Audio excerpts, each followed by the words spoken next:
All right, and now it is time to close off today's episode with the poll that you guys voted on over on YouTube. You voted on the top 10 PS2 games to be the final topic of today's show.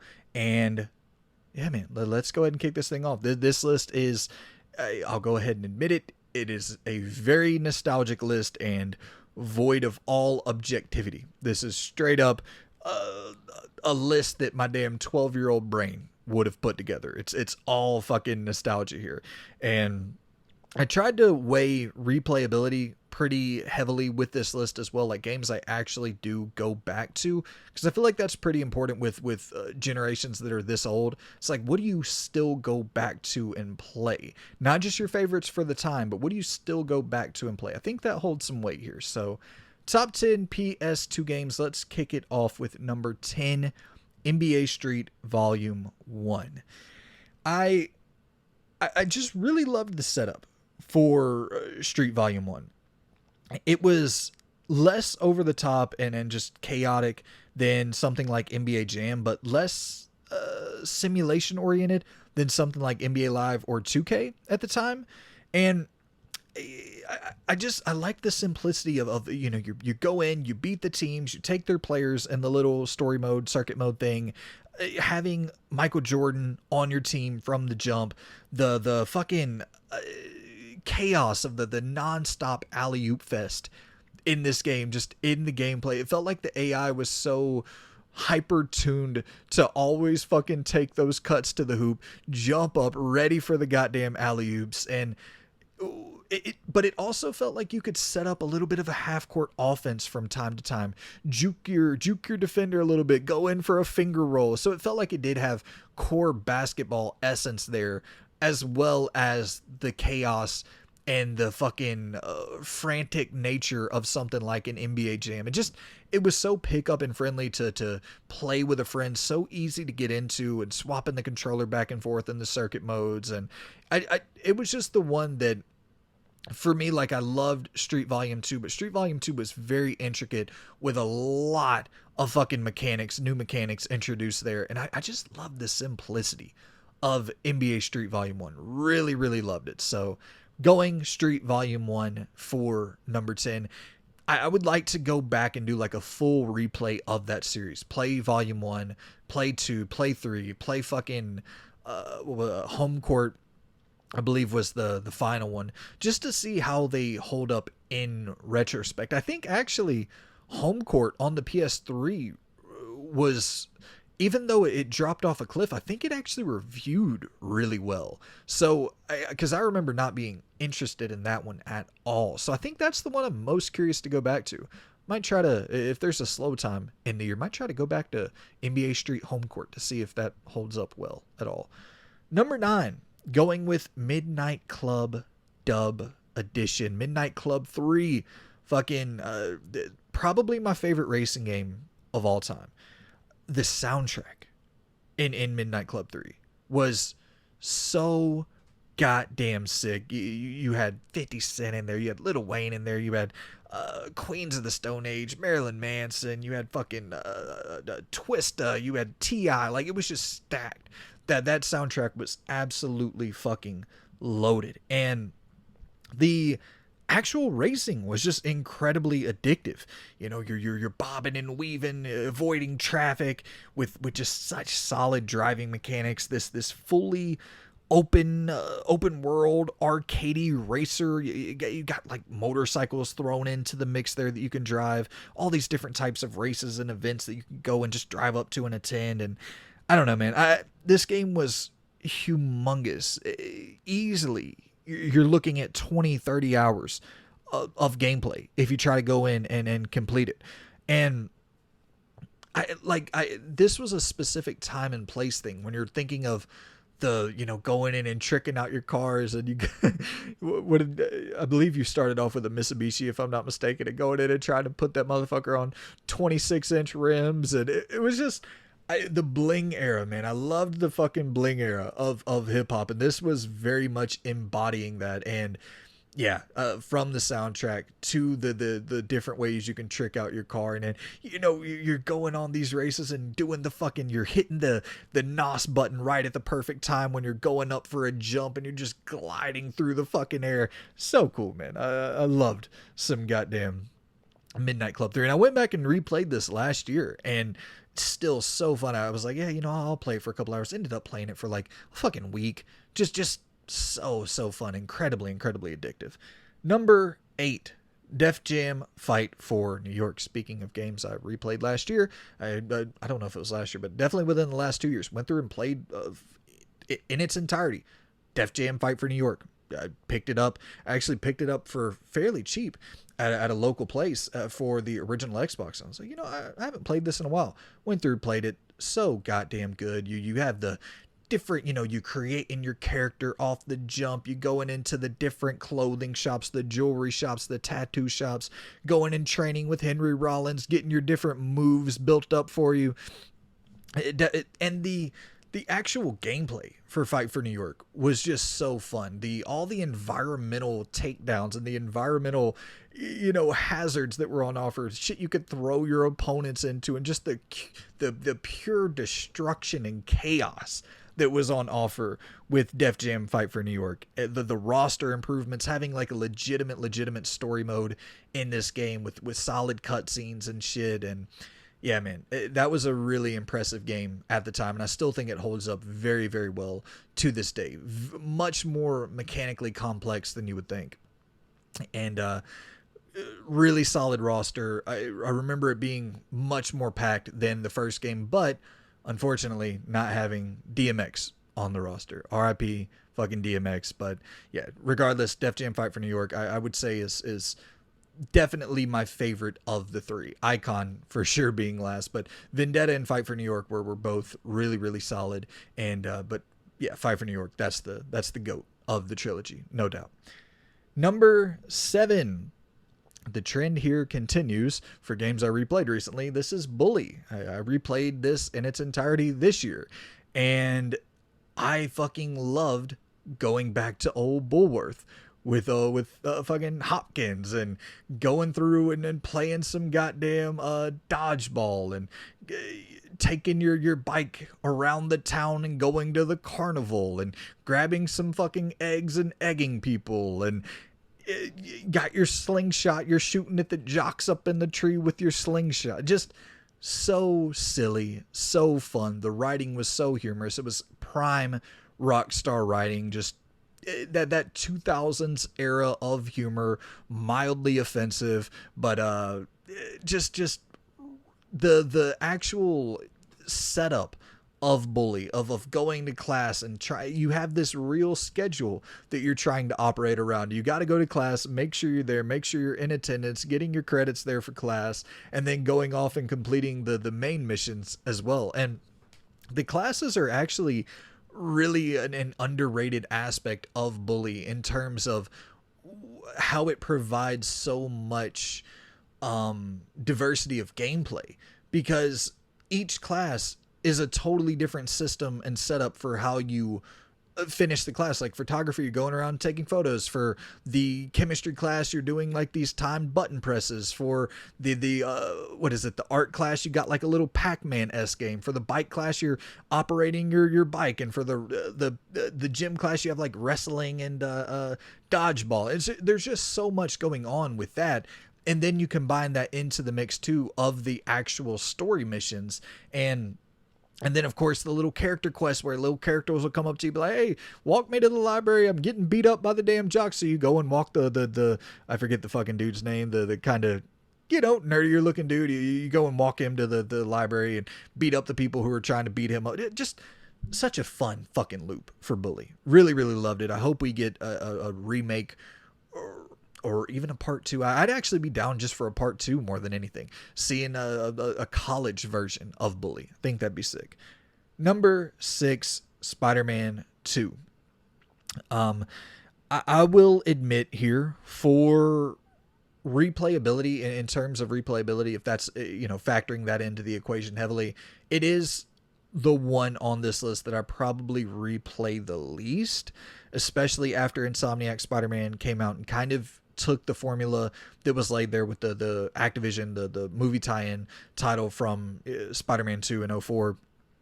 And Insomniac kind of took that foundation and then just changed the game with the modernization, and then so fucking the moment to moment is so perfect in Insomniac's game. But you can't forget the fact that this was really the tempo setter for what open world games and what superhero games in general could become at that time.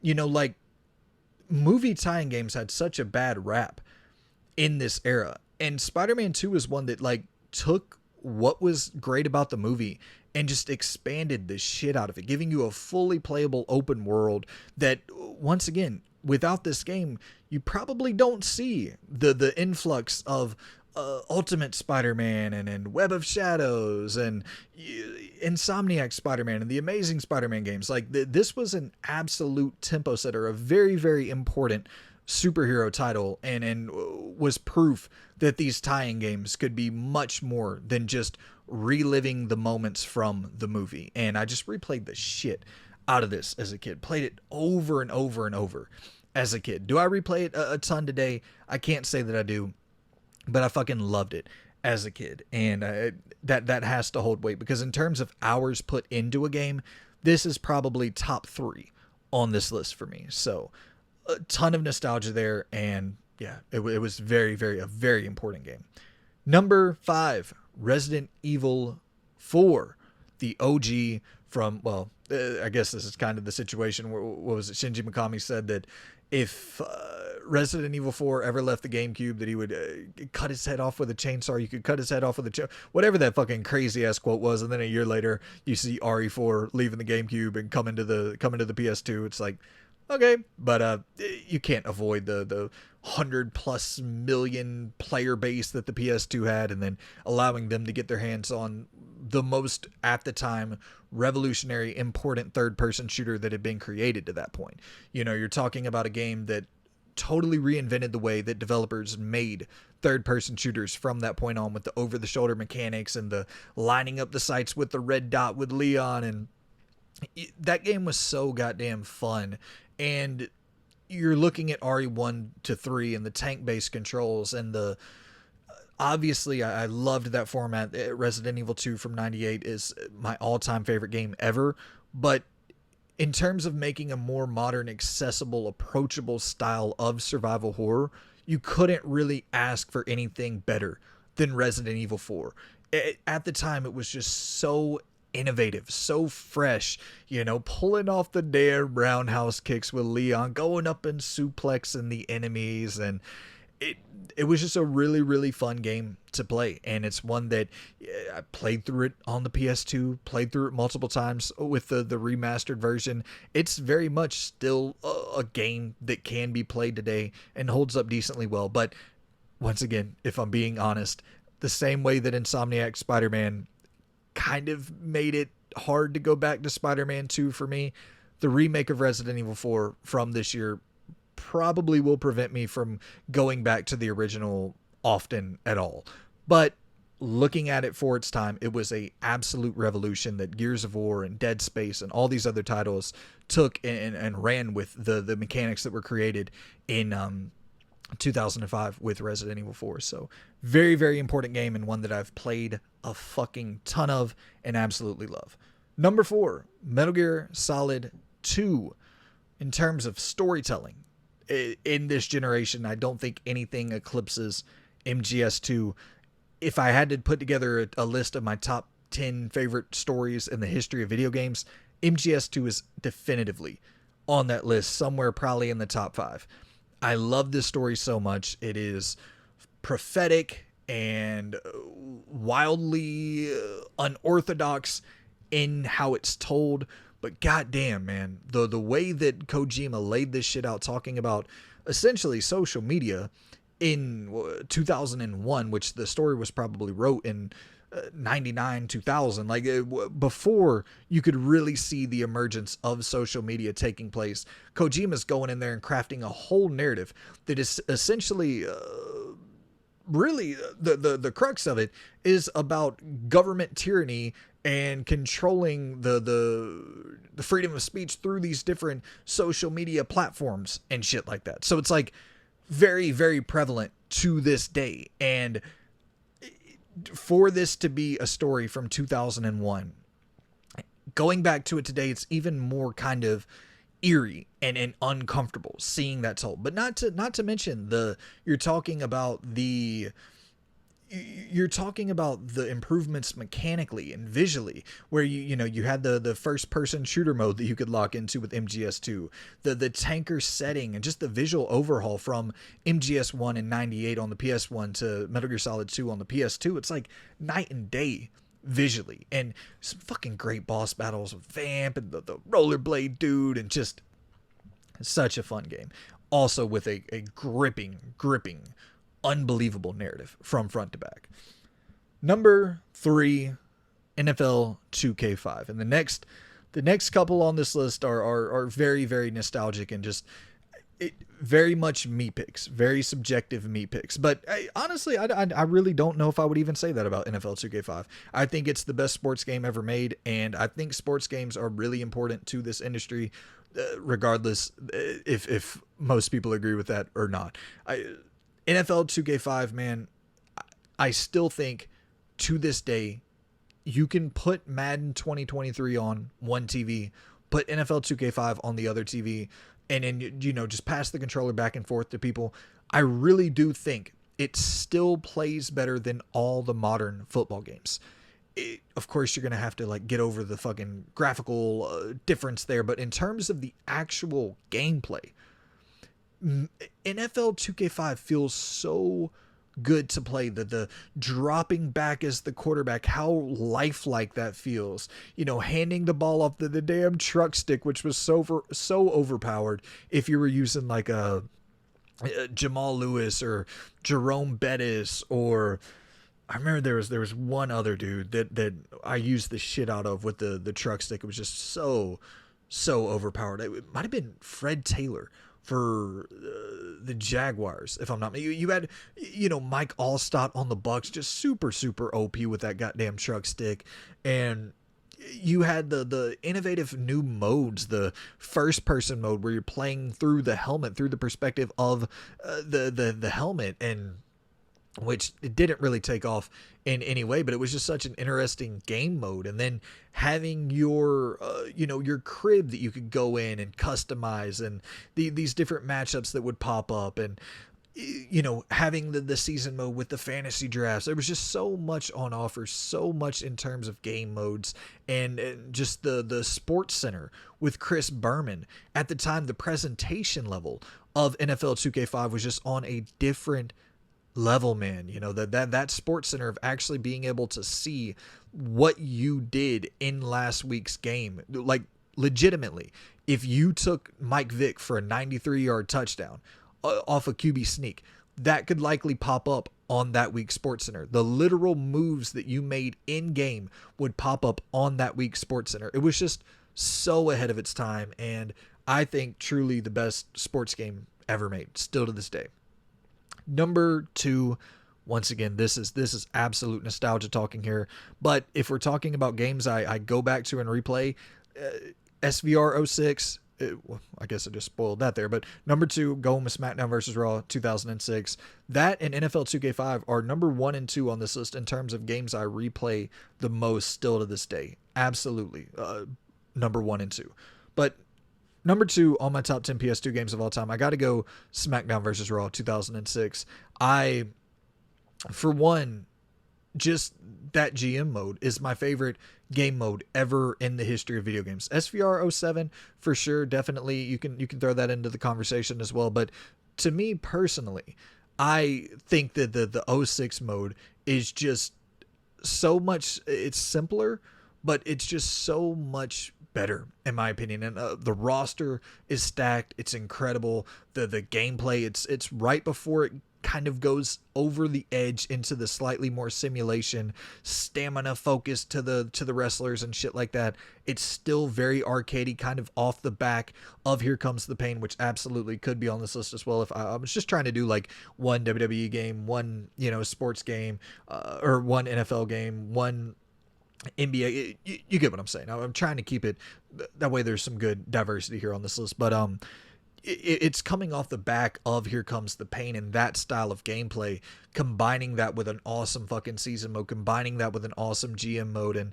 yeah, it's just one that I absolutely love going back to this day. But number one on my list is, you could probably count up all the hours from all these other games combined, and it doesn't even come close to the hours I put into this game as a kid. Number one, Grand Theft Auto San Andreas. You're talking thousands of hours as a kid.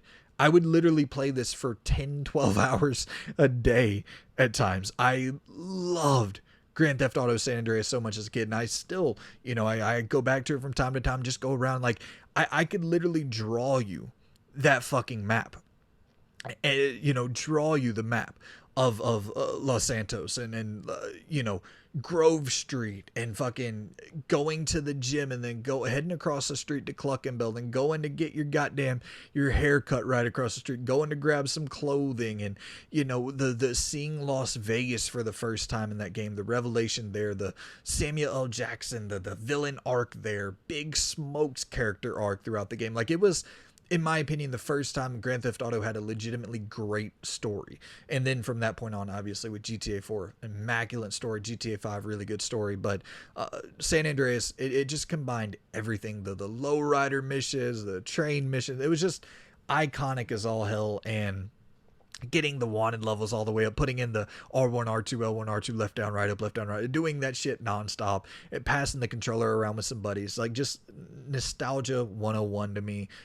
If I see a PlayStation 2, the first game that's always going to come to mind for me is Grand Theft Auto San Andreas. All right, my people. Well, that is the show. That's my top 10 PS2 games, and that's the closer, the final topic of the show. Stay tuned. In a couple days, I will be dropping the poll to get the final topic prepared for next week's show. That will be going alongside the top 10 PS1 games that we're going to go ahead and lock in there to close off this saga of the top 10 PlayStation, the top 10 for each PlayStation console. Go ahead and close that off next week. And some good shit. The Summer Games Fest predictions next week. So we already got a good show lined up.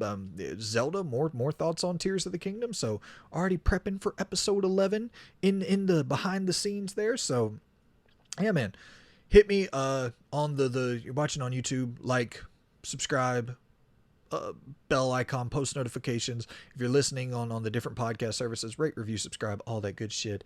But yeah, man, take it easy. And I will see you good people in the next episode.